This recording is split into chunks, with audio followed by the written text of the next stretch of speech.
Penicillin production. Penicillin was the first antibiotic discovered in 1928 by Alexander Fleming. He noticed that some bacteria he had left in a petri dish had been killed by the naturally occurring penicillium mold.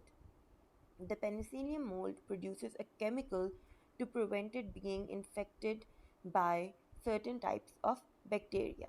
Now, this chemical was isolated and named penicillin. Since the discovery of penicillin, methods have been developed to produce it on a large scale using an industrial fermenter. Fermenters are containers used to grow culture microorganisms. So, this is a fermenter. Now, these can be used for many biotechnological processes like producing genetically modified bacteria and the penicillium mold that produces penicillin. The advantage of using a fermenter is that the conditions can be carefully controlled.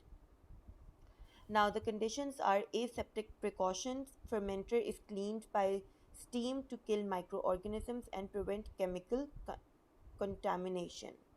Then nutrients are needed for use in respiration to release energy for growth to ensure the microorganisms are able to reproduce.